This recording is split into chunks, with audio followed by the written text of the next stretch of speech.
Bob Wankel's going to talk a little Phils. Man, they are back in Clearwater. Why, it's nice to have the spring training back and everything, and the fans are back. I am very sad to say that I will probably not be at a game this year, which would mark 2 straight years that I am not in Clearwater, which makes me sad. But we are going to update you on the Phillies who were in Clearwater today. They were in Lakeland yesterday. Copiers Plus provides quality products and services to South Jersey businesses since 1986. Services they're specially online, copiersplus.com. Bob Wankel, Crossing Broad, covers the Phillies. And he is set to join me now on the Boardwalk Honda Hotline as we're going to take a little look. The Phillies yesterday, Ivan Nova, if he is trying to make this rotation, did not put his best foot forward yesterday. We'll get a little insight on the 4th and 5th spot in the rotation, where that's going to look like. And then Aaron Nola today, Bob, yes, he didn't have his best stuff either, but it's nice to have them back. But let's start with that 4th and 5th spot. Nova, is he really in this race, or is he here just as a what do they call, like a camp arm, like they do in football? I think they want to take a look at him, but he's really going to have to impress, and certainly he did not do that yesterday. He only recorded 1 out, a little over 20 pitches, walks, hits, you name it. He was just not very sharp. Now, Joe Girardi was quick to point out that he really doesn't evaluate guys the first 2 weeks of the season, spring training, I should say. So, you don't want to put too much stock in the actual results, but he was not crisp with his pitches yesterday, and it was not a very impressive first start for him. And I would say even coming in, had he been impressive, it would be a long shot for him, I think, to land one of the last 2 spots in this rotation. All right, so let's go back to the Saturday game real fast, because there was something, I guess that one of the biggest stories, I guess, is center field. Is there 4 guys, do you think? Now, we talked to you a couple weeks ago, and we didn't really think Herrera was going to be involved. Have you changed on how much of a candidate he is? I mean, my stance on Odubel Herrera at this point is that he was a bad player for basically an entire calendar year the last time that we saw him. And so I think in order for him to make the team, kind of similar to Ivan Nova, is a situation where he's going to have to be lights out. I think that in the opportunities that Odubel Herrera gets, he's going to have to be off the charts in order to, I think, win a roster spot, let alone lock down the starting center field position here. So I think that Joe Girardi likes Roman Quinn. I think that Adam Hazley has done some work with his body over the course of this offseason to put himself in position to be a viable candidate here. And, Scott Kingery's kind of in a show-me situation too. And I think that all 3 of those guys, as things sit here right now, if you're laying out betting odds, I think they're all ahead of him. So will Odubel Herrera get a look? Yeah, probably. And is he capable? Have we seen him in the past show the potential, show the athleticism and ability to be an everyday center fielder? We have. So, I think really what it's going to come down to is, are the Phillies going to give him a real chance? They said, hey, we're going to let him sort of rehabilitate himself. We're going to see if he can prove it. But we'll see if they really give him an opportunity to do so. I would expect that we'll see him at some point in the next few days get an actual opportunity. But is he going to get the, 10, 15 games needed to really make a statement? And I would be surprised at this point. All right, so I guess the follow-up to that, Bob, would be, can they keep all 4 of those guys plus Matt Joyce? Joyce had a big day today. You would not think so. Matt Joyce had a tremendous home run out to right field today. A towering shot. I called it Stairsian, shades of the 2008 NLCS. Certainly the circumstances were a little bit different. So, I don't know. I look at this and I would say that Roman Quinn or a guy like potentially Adam Hazley would be a trade candidate if they feel that they have depth. And, I think that this is a team that's going to remain aggressive. And they're going to, I think, look to maximize other fringe areas of the roster. And I don't know that you need to be 5 or 6 deep in your outfield. So, potentially I think Dave Dombrowski's a guy that has some creativity. Perhaps he takes a surplus at the outfield and he flips it for help, whether that be, in the back end of the rotation. Maybe they continue to add there. Maybe they continue to look there. Or maybe they flip it for a more meaningful bullpen piece. But right now, I think that, if I had to say would Kingery, because of his overall versatility, Hazley and Quinn all be on this team, I would say that yes, they probably would be, and we'll see how things shake out with Joyce. Yeah, Kingery's interesting because I would imagine he'll find his way into the lineup 3 to 5 times a week. I mean, One day he plays second, one day he plays short, one day he plays third, one day he plays center. So I'm imagining he's just going to keep moving all over the place. He's got to hit, though, and that's the thing. I mean, we look at him and we love the idea of Scott Kingery, this guy who's supposed to be an extra base machine, an above average defensive player in multiple positions. There's value for the idea and the concept of Scott Kingery. But at the end of the day, if you don't hit, and he didn't get off to a great start on Sunday, and again, way too early to really start making judgments about spring training performance, but he's got to hit at some point. He's got to hit at some point at the spring. If he comes out and he hits 150, through the month of March, I don't know that you can just hand him a spot. I got to tell you, when I was in Clearwater, it wasn't last year. It was either 2 years ago or how many years has he been on when did they give him that deal? Yeah, well, so I believe that he signed the deal at the end of the 2017 spring training, and I mean, he was out of his mind. I believe was amazing. I said, okay, so I'm there. I said, this he was hitting everything, and it was hard, right back up the middle, and it was like he wasn't overwhelmed. He looked like the guy who was ahead of the game, like just knew it, smart enough, and he strikes out, and he stares back at that pitcher like, I don't know what I'm doing. I don't know how these people keep getting me out. I can't imagine how he went from that guy that I saw in spring training in 17 to where it's so disappointing. Yeah, this is a guy that his last season in the minor leagues, he had over 60 combined extra base hits. I mean, he was a stud. He hit the ball for power, but he was also gap to gap. Like, we look at Scott Kingery now and the narrative, and I pardon me for using this word because it's kind of cliche at this point and overused, but the narrative with Scott Kingery was that he kind of went from being a gap-to-gap guy to becoming a power hitter, but there was a time at his peak where he could do both. I mean, he was a guy that had 25, 30 home run potential, a guy that could hit potentially 30-plus doubles for you as well and have the speed element and be a plus defender.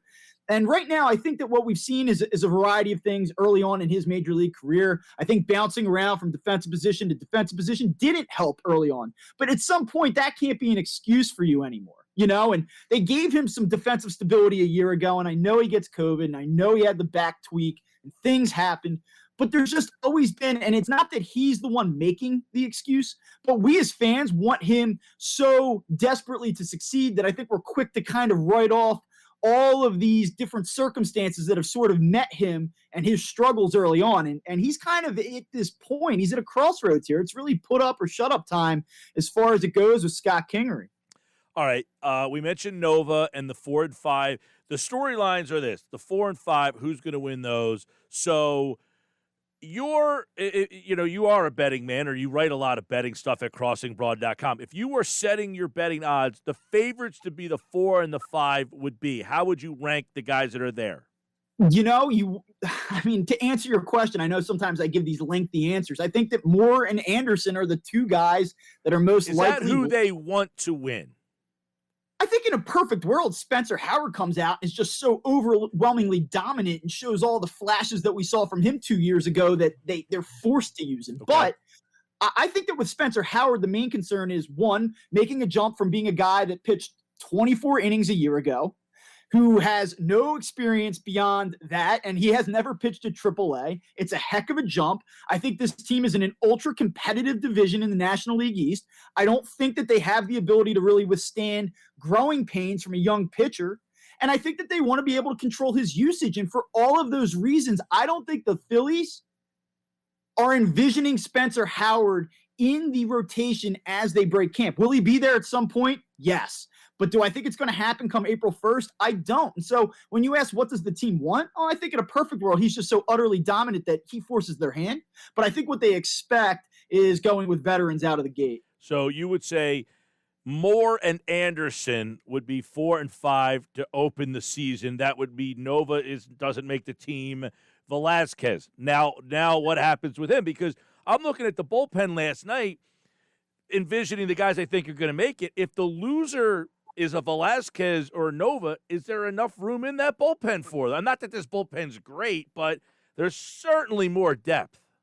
Yeah, right now I think the most natural landing spot for Vince Velasquez is going to be as a potential long man out of the bullpen. We've talked a lot about the need for depth this season, going from the shortened season back to a full season. You're going to need 6 or 7 guys. So I think that Vince Velasquez still has a purpose or a use here, but I do think it's also possible as teams kind of progress here through the spring, if there's a team that really feels like, hey, we need to take a shot and acquire a potential 5th starter, a guy like Vince Velasquez might make sense for some teams that kind of figure themselves to be middle of the road, teams that are sort of rebuilding and transition. I don't, given his salary, given that he's making $4 million guaranteed this year, he's not a natural fit for this team. And I think that the Phillies have acquired enough depth and enough experience in this bullpen that I think in a perfect world, Vince Velasquez doesn't figure into it, frankly. So I kind of look at him as an unnecessary or an excess part at this point, and I wouldn't be stunned if he's not here. So that's the way I sort of envision that right now. Yeah, I mean, you've got – okay, does Kinsler make the team? Is he – like, I know he's on a non-roster, but is he a guy that's not non-roster, but he makes it? Yeah, I mean, he threw a scoreless inning today. He's not going to overpower you. I mean, he's a guy that's going to nip 90 miles an hour, but he's experienced. He's been successful in each of the last 2 seasons. Bryce Harper recruited him, that whole story. I would imagine that he's going to be in the mix. I don't think he's going to be the team's closer, and I doubt that he's going to be pitching in the 8th inning too. But I do think that he's a guy that's going to figure into that, into the mix in the later innings at different points. So I think he's one guy that does make the team. All right, Watson was kind of under the radar, but I can't imagine that he doesn't make the team. And Watson and Coonrod, who are both veterans, I got to imagine they both make it. Yeah, I mean, you like the power from Coonrod. I think the idea of him and what this bullpen kind of wants to be this year, they want guys that can overwhelm you with the fastball. He fits that mold. A guy like Watson was very successful a year ago. And, he's throwing from the left side, but he's also good against both lefties and righties. So he has a little bit of versatility there. I think that the Phillies can use that versatility. And so I would imagine that he figures into the mix. But right now, as we sit here and talk March 1st, I don't think that there's really any guarantee beyond Archie Bradley. And I know that this seems insane to say. Do it. But I believe that Hector Neris is probably the only other guy right now that 100% is a lock to be in this bullpen come opening day. Right, that's what I got. Watson, Coonrod, Neris, Bradley, Kinsler. Those 5. And then I guess, what do you keep, 6 or 7? Yeah, I would imagine that they'll go 7. That would be my guess at this point. So that means you got a guy like Hale, Velasquez, oh, geez. Yeah. And then he is battling with guys like Alvarez, Romero, Rondon. I love Connor Brogdon. What's his deal? Yeah, I mean, we'll see. He's a guy that I think you had to feel excited about last year. He was a high-velocity guy. Really seemed like he was starting to get it as September progressed. And I think that, you go veteran heavy, right? You kind of in your mind, I think you sort of want to have one of your younger guys, one of your homegrown guys, be able to kind of also supplement all of the free agents that you went out and acquired, because these guys aren't all going to be here, 2-3 years out. I think you want to be able to develop your own guy and make him part of the mix too. One thing I will just say about Spencer Howard real quick is that he could very well, factor into the bullpen. I know there's this idea that if he doesn't make the starting rotation, he's going to end up at AAA. But I could see them using him, as a potentially a high leverage guy out of the bullpen if he pitches well, and they still want to kind of keep that control element to his workload. What about also if Chase Anderson doesn't win a spot? He threw out of the bullpen last year. He's another guy that could be a bullpen option. Would he be?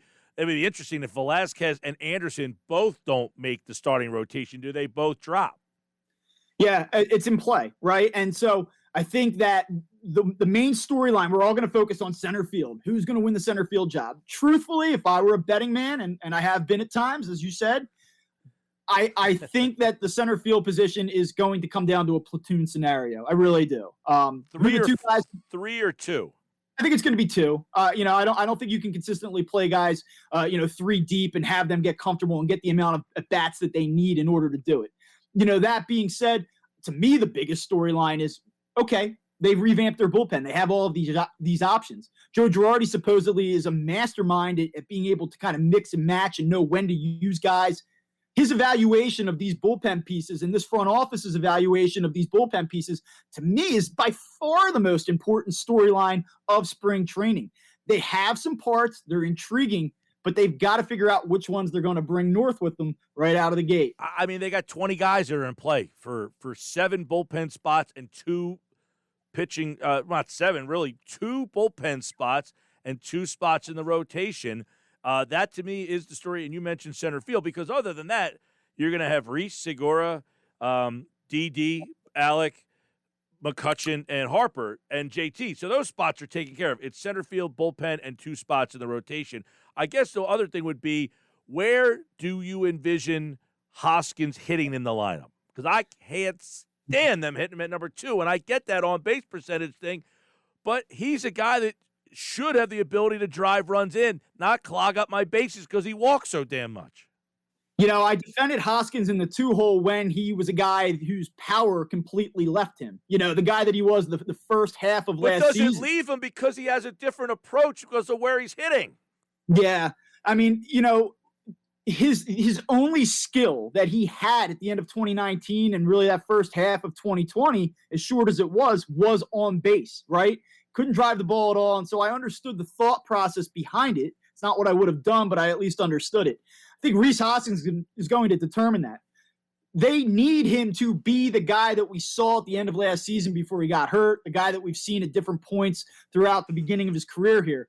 I think that he's in a good place mentally. We're told that he's in a good place physically. So if he can come into camp here and you get some work in spring training and he shows that he still has that power, to me, he's a guy that you have to be hitting 3 or 4. I actually don't want to see JT Realmuto hit 4th. Me neither. Like, in a perfect world for me, I'm not against kind of breaking up righty, lefty, righty with Hoskins, Realmuto, Harper.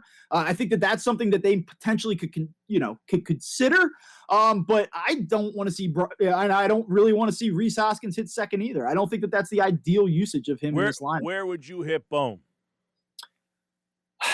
Yeah, it's a good question. I mean, I could actually see him hitting second. Depends where his power's at. The thing I like about Alec Bohm, and I know that more naturally you're probably thinking like 5-6 with him maybe, I love the ability to go the other way. He's a guy that, I think has 25, 30 home run potential, but he can hit behind runners. Like, I'm not going to say he's Gene Segura, right? Like, he's not a slap hitter by any means, but just the ability to put the ball in play with 2 strikes, a mature approach, doesn't panic at the plate. Like, he's the guy that could generate some movement at the top of your lineup. He doesn't have the necessary speed or the ideal speed in the 2-hole, but the Phillies have shown over the last couple of years, both with, Joe Girardi and then going back to Gabe Kapler, that speed doesn't really seem to matter to them a whole hell of a lot at the top of the lineup. So Bohm, to me, is probably going to be your 6 hitter. If I had to guess right now, I could see him getting some looks in the 2, though. Yeah, I like Kutch, Harper, Bohm. Ideally, if Hoskins is the guy he was when he came up, hitting 4, JT, DD, Segura, center field. I'm interested to see if they would give Bohm a shot at 3rd or in the 3 spot, and the only reason why I say that is it's just a lot to put on a kid's plate that early on in his career. But, like we said, he seems to have this mature approach, seems to kind of be seasoned beyond his years at this point, and so maybe he can handle it. Yeah, I was impressed with him. His approach, I thought, was he gave up, I think, power to put the ball in play, drive it the other way last year. I think you might see that average dip, but those power numbers go up. But I thought his approach was for where they put him in the middle of that season and just said, go out there and play. He made them play him every day. Yeah, he was a breath of fresh air. You just watch these all-or-nothing guys, home run or strikeout, and just to see a young player come up and kind of be a little bit of a throwback, it was really nice to see, and I thought it brought a totally different and a much-needed dynamic to the lineup. Bob Wankel, Crossing Broad, covers the Phillies. Couple quick takeaways from what you saw today. Obviously the Joyce home run stuck out. I thought Nola was okay. His velocity looked all right. I think that's the most important thing in start number 1. Roman Quinn and Adam Hazley right over the first 2 days. If you have a competition in center field, you want to see somebody go out and win it. Roman Quinn was on base twice today. I know that you're not the biggest Roman Quinn guy. No, I like Quinn. I thought you were a little anti. No, I like Quinn. He just hurt all the damn time. It's like I thought that he was the guy that kind of made you rip your hair out. So no, I don't mind Quinn. It's nice to see 2 guys go out that have some pressure on them to win a job, do something with it. And that's really so far, that's pretty much it. I just think it's so early, 2 7-inning games, not a lot of pressure, a lot of guys that aren't going to be factors. I just don't think you can get too carried away with what we've seen so far. You didn't like, who was it, Brian Mitchell with 3 strikeouts on Saturday in 2 innings? 2 innings clean, was efficient, which was nice. He was the only guy, it seemed like, that was efficient, especially in that first game. So, I don't know. I think he's got an uphill battle to be in the next thing. There's a lot of arms in there. All right, we covered a lot of good stuff. Bob Wankel crossing broad. Check out his coverage of the Phillies spring training as they continue on. And, of course, as we talk, every day something. They got center field and bullpen and starters. Tomorrow's going to be Wheeler, Eflin on Wednesday, so you'll get to see those guys. I did 10 predictions on the Phillies. Bold prediction. The Phillies' top 3 will be the best 3 in the division. Then after that, wow. I can't guarantee you anything after that. But I think at the end, those 3 will be better than the other 3s. All right. That's if that happens, man, they might be sniffing a wild card spot. There you go. All right. So that's my 10 predictions are at 97.3ESPN.com. All right, Bob. We'll catch up again soon, pal. All right, man. We'll talk to you soon. Good to see him. Bob Wankel, crossing broad at Bob Wankel CB on Twitter.